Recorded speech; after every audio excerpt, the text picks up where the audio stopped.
The bell rang loudly as students rushed through the school hallway. Laughter, footsteps, and chatter filled the air. It was just another ordinary day, until a quiet boy stepped through the main doors. His name was Isaiah. He was tall for his age, maybe around 13 or 14. His skin was dark and his eyes were deep and quiet. He didn't wear expensive shoes or brand-name clothes. Instead, he wore an old hoodie, slightly torn jeans, and shoes that had clearly seen better days. But what caught everyone's eye wasn't his clothes. It was the old brown violin case he carried in his hand. Some students stopped and stared. Others whispered and snickered. "Who brings a violin to school? What is he, some kind of music nerd? That case looks older than my grandma." Isaiah didn't respond. He kept walking with his head slightly down. He didn't look angry. He didn't look scared, just calm, as if none of it mattered. It was mid-year, and Isaiah was the new student at Ridgewood Middle School. The principal had introduced him briefly in the morning assembly, but most students had already forgotten his name. By lunchtime, the jokes had started. One group of boys, led by Liam, the class clown, had already nicknamed him Violin Boy. Even the girls giggled when he passed, but Isaiah said nothing. He just sat at the corner of the lunchroom, quietly opening his lunchbox. It only had a piece of bread, an apple, and a small juice box. He finished quickly and took out his violin. For a few minutes, he just cleaned it with a soft cloth, then put it back inside the case. No music. No explanation. Just silence. In the afternoon, the music teacher, Mr. Benson, entered the class with a big smile. "All right, everyone, I have exciting news," he said. "Next Friday is our school's annual talent day. It's your chance to show your skills. Sing, dance, act, play an instrument, whatever you love." The room buzzed with excitement. A few kids shouted out, "I'll sing a rap." "I'm doing a dance with Mia." "Can I bring my dog?" "He does flips," Mr. Benson laughed. "We'll see about the dog, but yes, and start thinking. We'll have a sign-up sheet tomorrow." Just then, one boy shouted from the back, "Hey, let the new kid try. I bet he's got a violin rap or something." Laughter broke out across the class. Another boy added, "Yeah, show us what that old box is for, Violin Boy." Isaiah looked up slowly. His face showed no anger, no fear, just stillness. Mr. Benson frowned. "That's enough," he said firmly. "Let's show some respect." But Liam wasn't done. "Come on, Mr. B, let him try. What if he's a secret star?" This time even the teacher gave a small smile. "Well," he said, turning to Isaiah, "would you like to play something? Only if you want to." The whole class turned their eyes to Isaiah. Some expected him to say no. Others waited for a reason to laugh. Isaiah stood up. Without a word, he walked to the front of the room. Every step was slow, quiet, careful, like a dancer walking on glass. He placed the old case gently on the table. The class was whispering, "Again, no way he's actually gonna do it. This is gonna be hilarious. Maybe he doesn't even know how to play." Isaiah slowly opened the case. Inside was a worn violin, scratched, faded, but clearly loved. The strings were clean. The bow was wrapped in cloth. He took it out like it was made of glass. He didn't look at the class. He didn't say a word. He raised the violin to his shoulder. Suddenly, Liam coughed loudly and said, "Should we laugh now or wait till he starts?" The class exploded with laughter, but Isaiah didn't move. He closed his eyes, took one deep breath, and gently lifted the bow. The moment Isaiah's bow touched the strings, something changed. It was like the room froze. The students who were giggling just seconds ago sat still with wide eyes. The sound that came from Isaiah's violin was soft, smooth, and full of emotion. It wasn't just music. It was like he was speaking without words. The notes flowed through the air like wind, touching every corner of the classroom. Mr. Benson stood still. His smile disappeared, replaced by surprise. Even Liam, the boy who made the joke, stopped chewing his gum. He blinked in shock, not sure if he was dreaming. Isaiah kept playing, eyes closed, body still. He didn't look at anyone. It was just him and the violin, Each note told a story of pain, of memories, and of strength. It wasn't perfect. One or two notes were a little off. But no one cared, because what they were hearing came from the heart. In the back of the room, a girl named Emily watched closely. She had never seen someone like him before. Quiet, mysterious, so different. She didn't laugh like the others. Something about Isaiah made her curious from the very first day. Now as she listened, her eyes filled with tears. She didn't even understand why. It was like the music was opening something inside her that she had locked away. Isaiah finished after 1 full minute. He slowly lowered the violin and opened his eyes. Still, no one spoke. The silence was louder than the laughter before. Then, someone clapped, just one person. It was Mr. Benson. He walked forward, clapping softly. "Thank you, Isaiah," he said in a serious voice. That was powerful. One by one, others began to clap. Some students still looked shocked. A few looked guilty. Liam stared at the floor. Isaiah gave a small nod and walked back to his seat. He didn't smile, he didn't need to. After class, the hallway filled with noise again. Some kids whispered about Isaiah. Where did he learn that? He's actually kinda amazing. I feel bad for laughing. But Isaiah didn't say anything. He just walked to his locker and put his violin away. Emily came up to him. "That was beautiful," she said quietly. Isaiah looked at her, surprised. "Thank you," he replied softly. They stood there for a second. No more words, just respect. At home that evening, Isaiah sat on a small chair by the window. His room was tiny, with cracked walls, and no decorations. A photo of his mother sat on the shelf beside a candle. He picked up his violin and played again.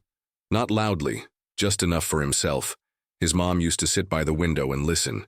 But now the chair across from him was empty. She had passed, away last year after a long illness. Isaiah had no father, no siblings, just himself.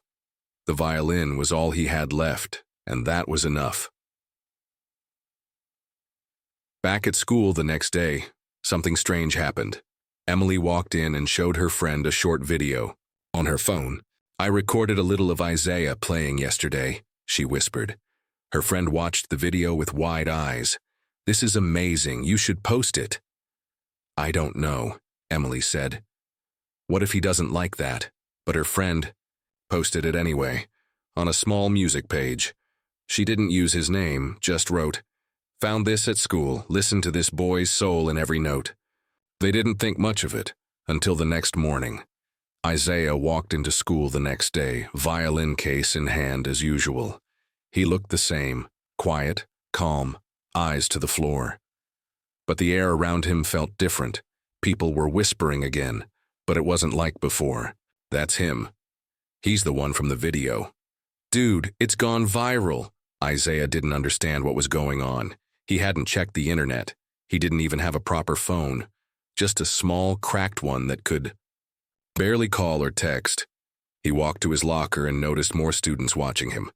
Not with jokes or laughter this time, but with curiosity and even respect. Emily came running toward him. "Isaiah," she said, slightly out of breath. "That video, the one of you playing, it's everywhere." Isaiah frowned. "What video?" Emily looked nervous. I recorded a short part when you played yesterday. I didn't mean to post it at first, but my friend did. It went viral, over 100,000 views now. Even some famous music people are commenting." Isaiah looked down, shocked. "You filmed me? I'm sorry," Emily said. "I should have asked, but people love it. They're calling you a genius." Isaiah didn't speak. He didn't get angry, but he quietly walked away and sat under a tree outside the school building. Later that day, Mr. Benson called him to his office. "Isaiah," he said kindly, "do you know what's happening online?" "I heard a little," Isaiah replied softly. "Let me show you something." Mr. Benson turned his laptop around. There it was, the video. Over 300,000 views now, thousands of likes, hundreds of comments. "This kid plays with more emotion than most adults. Where can I find more from him?" This gave me chills. One comment stood out the most. It was from David Marlowe, a well-known music producer who had worked with big names in the industry. "Who is this boy? I want to meet him, he's special." Isaiah stared at the screen, then looked away. Mr. Benson noticed the sadness in his eyes. "Isaiah, this could change your life." Isaiah nodded, but his voice was quiet. "I didn't play for them. I played for her." Mr. Benson tilted his head. "Her? My mom," Isaiah said. "She used to say my violin was my voice. I play so she can hear me wherever she is now." The room went silent. Mr. Benson swallowed the lump in his throat. "She'd be proud of you, Isaiah. Very proud." The next morning, Isaiah found a letter in his locker. No name, no handwriting, just a typed note. "You think you're special now, you're not. Stay in your place before someone reminds you." Isaiah's hands shook as he read it. Who would do this? He folded the letter and put it in his pocket, acting like nothing happened. But inside, old fears started to rise again. Meanwhile, in another part of the school, Liam was watching Isaiah from a distance. He didn't laugh anymore. He didn't joke. He just stared. His friends noticed. "Dude, are you okay?" Liam replied. "That kid, I don't get it. He was supposed to be a joke." One friend shrugged. "Maybe he's just better than you. Ever think of that?" Liam clenched his jaw and walked away. The next day started like any other. Students filled the hallways, teachers prepared their lessons, but something was different in the air. Isaiah was in the music room, practicing softly on his violin. It was the only place he felt safe, where he could breathe without stares or whispers. Suddenly the door opened. It wasn't Mr. Benson. It was a tall man in a dark suit. His shoes were polished. His voice was deep and calm. "Are you Isaiah?" Isaiah stood up slowly, holding his violin close. "Yes, sir." "I'm Mr. Clark," the man said, offering a handshake. "I'm a talent scout for the New York School of Performing Arts." Isaiah's hands froze. He didn't even blink. "I saw your video," Mr. Clark continued. "It moved me. I've heard many young musicians in my career, but you have something special." Mr. Benson entered just then, surprised. "Mr. Clark, you made it." Isaiah looked between them, confused. "You know each other?" Mr. Benson smiled. "I called him. After seeing the reaction online, I thought someone like you deserves a real chance." Isaiah lowered his eyes. "But I'm not trained. I don't even know if I'm good enough." Mr. Clark shook his head. "You don't need fancy training to have a gift. What you have is rare." Mr. Clark handed him an envelope. Inside was an invitation to audition for a full scholarship. All expenses paid. Flight, hotel, food, everything. And the chance to study with some of the best musicians in the country. Isaiah couldn't speak. He looked down at his old violin, the one with scratches and worn strings. It didn't seem real. But while this moment was shining with hope, shadows were forming elsewhere. Liam, the boy who had mocked Isaiah from the beginning, stood outside the room watching through the glass. His eyes burned with jealousy. Later that day, Liam met with two of his friends behind the gym. "He doesn't deserve this," he muttered. "Just because he played one sad song, now he's a star?" His friend shrugged. "He is good, though." Liam snapped. "I don't care, he made me look stupid in front of everyone." Then he pulled something out of his pocket, the same typed letter that had been placed in Isaiah's locker. "We'll make sure he remembers where he came from," Liam said coldly. That night, Isaiah sat at the edge of his bed, staring at the envelope. He thought about his mom. He remembered how she used to hold his tiny hands and guide the bow when he was just 5 years old. She always said, "The world may ignore your voice, but they'll hear your soul when you play." A tear rolled down his cheek. He looked up at her photo on the shelf and whispered, "I hope you're watching, Mom." The next morning, something awful happened. Isaiah opened his violin case during music class and gasped. His violin was broken. Strings were cut. The wood was cracked. Someone had destroyed it. He stared at it like a piece of his heart had been torn apart. Emily rushed to his side. "What happened?" Isaiah said nothing. His lips trembled. His hands shook. Mr. Benson walked over, stunned. "Who did this?" "No one spoke, but Liam stood in the corner with a smirk on his face. Isaiah looked up at him, eyes full of pain, but still no anger. Isaiah sat alone in the empty music room after school. The broken violin lay quietly in his open case, the same one his mother gave him when he was a child. Its strings were cut, the wooden body cracked. To anyone else, it was just an old, useless instrument now, but to Isaiah, it was a piece of his soul. Tears didn't fall, but his eyes were heavy with pain. He whispered, "I won't let them silence me." Suddenly, the door creaked open. It was Emily. She stepped inside slowly, holding something behind her back. "I know it's not much," she said, "but my brother had this. Maybe you can use it." She placed a second-hand violin on the table in front of him. It wasn't new, it had scratches, but it wasn't broken. Isaiah looked at it with surprise. "You brought this for me?" Emily smiled. "You helped me believe in music again. It's only fair." Isaiah took the violin gently, as if it might fall apart in his hands. He placed it under his chin and played a soft, slow note. Even that one sound was full of feeling. "I can still speak," he said quietly, "even if the voice is different." The next morning, a school-wide announcement echoed through the halls. "Reminder, today at 1 p.m., we have our final Talent Day performances. All students and parents are welcome to the auditorium." Isaiah stood by his locker, holding Emily's violin. He saw Liam walk by with his usual group. Their eyes met. Isaiah didn't look angry, just calm, almost peaceful. That made Liam even more irritated. At 1 p.m., the auditorium was full. Teachers, students, and even some parents filled the seats. On the stage, students took turns performing, singing, dancing, comedy skits. Some got loud claps. Others got polite smiles. Then Mr. Benson stepped up to the mic. "We have one more performance," he said, "by a student who showed us what music is really about. Please welcome Isaiah." The crowd went silent. Isaiah walked onto the stage, slowly, holding the borrowed violin. Some students whispered, "That's the kid from the video. Is he really that good? Didn't someone break his violin?" Liam sat in the back row, arms crossed, watching. Isaiah stood in the middle of the stage. He didn't speak. He just closed his eyes and began to play. The first note was soft, like a whisper. Then came the second, strong, full of emotion. The sound filled the room.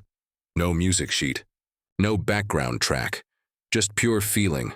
Every note told a story, of pain, of hope, of love, of loss.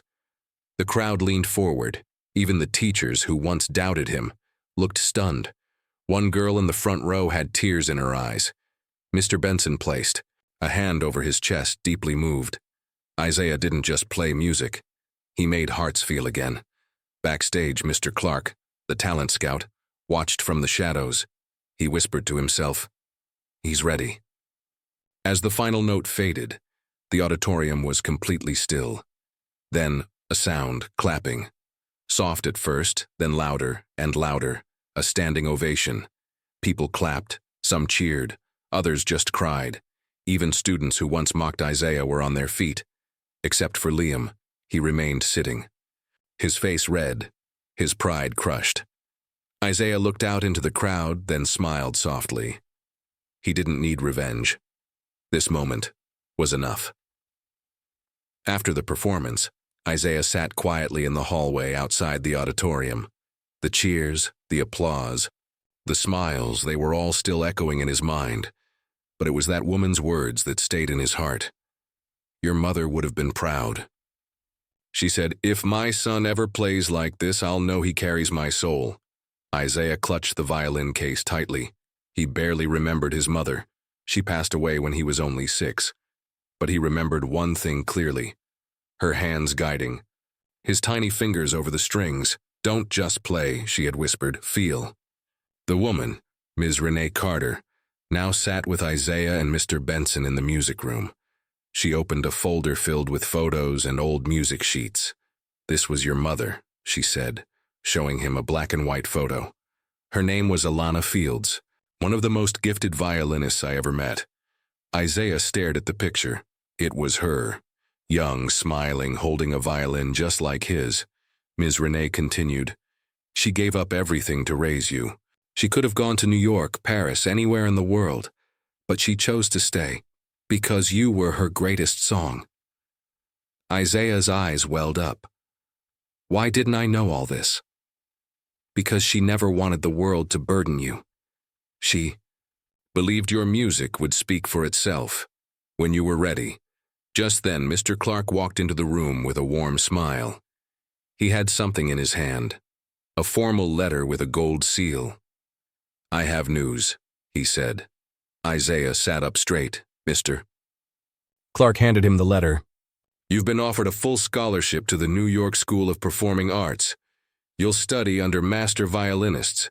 You'll live in the heart of the city, all expenses covered." Isaiah's hands trembled as he held the letter. "Is this really happening?" Mr. Benson placed a hand on his shoulder. "Yes, Isaiah, you earned it." News of Isaiah's acceptance spread through the school by the next morning. Some students clapped when they saw him in the hallway. Others avoided eye contact out of shame, but Liam, he couldn't hide his bitterness.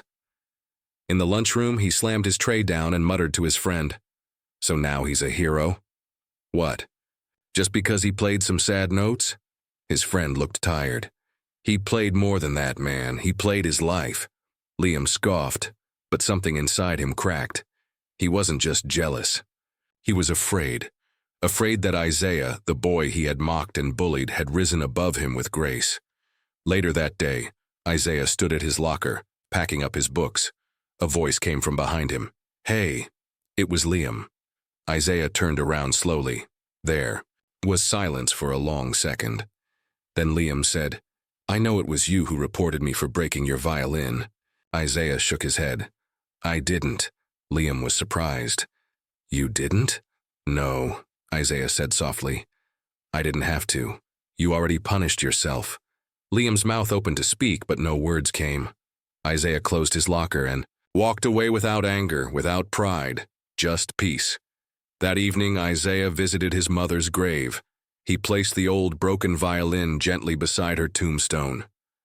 "I don't need this anymore," he whispered, "because now you play through me." He stood in silence, the wind brushing his face as if she were there, listening.